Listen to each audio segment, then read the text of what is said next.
मैं तो अपनों ने लूटा, गैरों में कहाँ दम था, हमारी कश्ती ऐसे जगह डूबी जहाँ पानी कम था।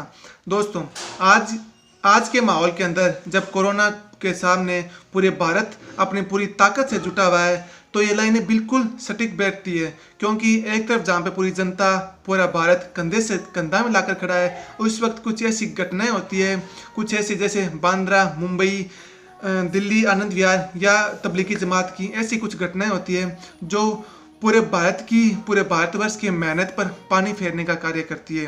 दोस्तों, आज हम इसी मुद्दे के ऊपर बात करेंगे। नमस्कार। आज हम यह बात नहीं करेंगे कि मुंबई के अंदर क्या हुआ था। इस पे तो आपने मीडिया के अंदर फुल मसालेदार खबरें सुनी है कि आपको समझ में आ गया होगा कि क्या चल रहा है देश के अंदर और क्या आगे होने वाला है।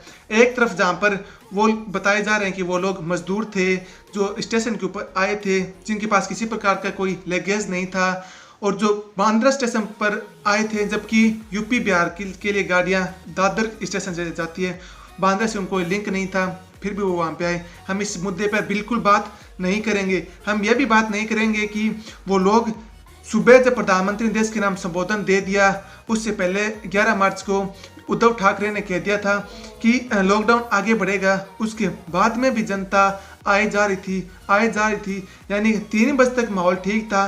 3:30 बजे अचानक से भीड़ जुट गई। उसके दोनों साइड में कुछ कुछ दूरी पर पुलिस थाने थे और इसकी भनक सरकार के अलावा पुलिस कर्मियों को भी नहीं लगी और ना उन्होंने भीड़ को होने से रोका। जस्ट उसी वक्त ही जब ये कांड हो रहा था, उसी टाइम सूरत के अंदर भी कुछ ऐसे वाक्य देखने के लिए आया था। दोस्तों, यह जब उस समय हो रहा है जब भारत की स्थिति दिनों दिन अच्छे होने के बजाय बिगड़ती जा रही है, जब भी ऐसा लगता है कि भारत सरवाइव करेगा, यानी कि बेहतर ढंग से इसका सामना करेगा, कुछ न कुछ ऐसी घटनाएं सामने आ जाती है। और ये दोस्तों, ऐसी पहली घटना नहीं है जो हमें ये हमारी मेहनत पर पानी फेरने का कार्य कर रही है। इससे पहले तबलीगी जमात हुआ था, जिसके सामने आने के बाद में अचानक से 30% मामले बढ़ गए थे और अभी भी तबलीगी जमात के लोग अपने अपने घरों में छुप के बैठे हैं। जिसका ताज़ा खबर ये आ रही है, अपडेट ये आ रही है कि उसके अंदर रोहिंग्या मुसलमान भी थे जो कि भारत के अन्य अन्य राज्यों से आए थे और सरकार ने अभी दिशा निर्देश दिए हैं उन सभी रोहिंग्या मुसलमानों की स्क्रीनिंग करवाने की। उसके बाद में दोस्तों बात आई दिल्ली के आनंद विहार की। जो प्रवासी मजदूर थे उनको सरकार ने या उत्तर प्रदेश सरकार ने, यूपी बिहार की सरकार ने, दिल्ली सरकार ने किसी प्रकार का कोई निर्देश नहीं दिया था कि आपको हम अपने अपने घर पे छोड़ने वाले हैं। और फिर भी वहाँ पे बहुत बड़ी संख्या के अंदर प्रवासी लोग उमड़ पड़े अपने अपने घर जाने के लिए। और उन लोगों में से एक आंकड़ों के मुताबिक 3% लोग यदि संक्रमित हैं, चलो अपने डाटा लेकर चलते हैं, 1% लोग भी संक्रमित है, यानी कि 10,000 लोग एक बात के लिए मानते हैं तो उसमें 1% यानी 100 लोग भी संक्रमित हैं। तो दोस्तों, स्थिति भयावह होने की संभावना है, जो कि अभी इंदौर और भोपाल के अंदर देख रहे हैं, राजस्थान के अंदर भी देख रहे हैं और मुंबई महाराष्ट्र की तो बात ही छोड़ो, वहाँ पे तो दिनों दिन हालात बिगड़ते ही जा रहे हैं। दोस्तों, ये सब जो चीज़ें हैं ये अचानक से नहीं हो रही है, क्योंकि देश के अंदर ऐसी कुछ देश विरोधी ताकतें हैं जिनको हमें पहचानना बहुत ज़रूरी है, जिनको हमें सामने लाना जरूरी है। ये ताकतें आज से नहीं, जब से एक परिवारवादी पार्टी को हटाया गया था सियासत से, तब से 2014 में जब भारतीय जनता पार्टी ने अपना शासन शुरू किया था, तब से ये हो रहा है। यानी कि पहले जब रोहित वेमुला कांड हुआ था, जो अपने निजी कारणों के कारण उसने आत्महत्या की थी, जिसको एक ओबीसी बीपीएल के माध्यम से जोड़ दिया गया था और इसको एक राजनीतिक ढंग दे दिया था। उसके बाद में जेएनयू में टुकड़े टुकड़े गैंग पैदा हो गई थी, जिसमें कन्हैया कुमार, शर्जिल इमाम या स्वरा भास्कर जैसी महान महान हस्तियां आ गई थी, जो कह रही थी हम छीन के लेंगे आज़ादी, हम कश्मीर को अलग कर देंगे, हर घर से अफजल निकलेगा, जो भी वो कह रहे थे।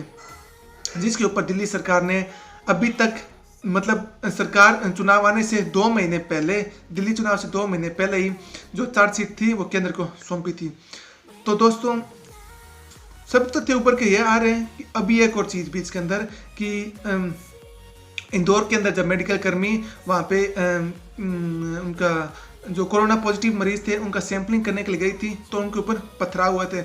और देश के भिन्न भिन्न इलाकों में ये खबरें हमारे पास कंटिन्यू आ रही है कि जो रक्षक है, भगवान को तो किसी ने देखा नहीं देखा, परंतु आज के समय में जो हमारे लिए भगवान का काम कर रहे हैं, उसे हम पुलिसकर्मी का नाम दे दें या सफाई कर्मी का नाम दे दें या डॉक्टर्स का नाम दे दें, उनके ऊपर कंटिन्यूटी ऐसे ऐसे बेवकूफ़ लोग हैं, ऐसे बेशर्म लोग हैं जो एक एंगल ऊपर के सामने आ रहा है, जो एक धर्म संप्रदाय से बिलोंग करते हैं, वो कंटिन्यू उनके ऊपर पत्थरबाजी कर रहे हैं। दोस्तों ऐसा क्यों हो रहा है? इसके बाद में हम अगर एक चीज़ और जोड़ें तो रोहित वेमुला के बाद में देश के अंदर टुकड़े टुकड़े गैंग आ गई। फिर 2 अप्रैल को भारत बंद हुआ था, उसके अंदर भारत को एक आग की भट्टी के ऊपर बिठा दिया गया था।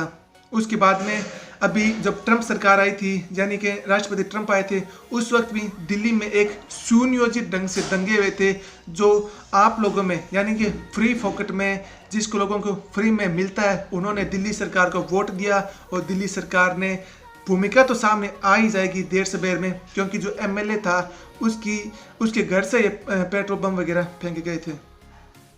तो टाइम के ऊपर ऐसी ऐसी घटनाएं होती रहती है कि देश की छवि को पूरी तरह से बर्बाद कर दिया जाए। इंटरनेशनल मीडिया के सामने यही दिखाया जाए कि भारत के अंदर मुसलमान सुरक्षित नहीं है, 80 सुरक्षित नहीं है। इनके ऊपर कंटिन्यूटी रूप से अत्याचार होता जा रहा है। दोस्तों जो एक बात और, ये जो टुकड़े टुकड़े गैंग है, ये जो एक पार्टी विशेष के जो पत्रकार हैं, उनको ये बात बिल्कुल रूप से पता है कि भीड़ का कोई रूप नहीं होता, भीड़ की कोई शक्ल नहीं होती, भीड़ का कोई रंग नहीं होता, भीड़ की कोई जाति नहीं होती। भीड़ जहाँ से निकलेगी, एक आक्रोशित भीड़ जहाँ से जाएगी, वहाँ पर वो बच्चा नहीं देखेगी, वो ये नहीं देखेगी कि हमारे सामने जानवर है, बूढ़ा है, औरत है। वो सिर्फ एक मानसिकता हुई रहती है भीड़ की कि जो कुछ है उसे ख़त्म करते चलो।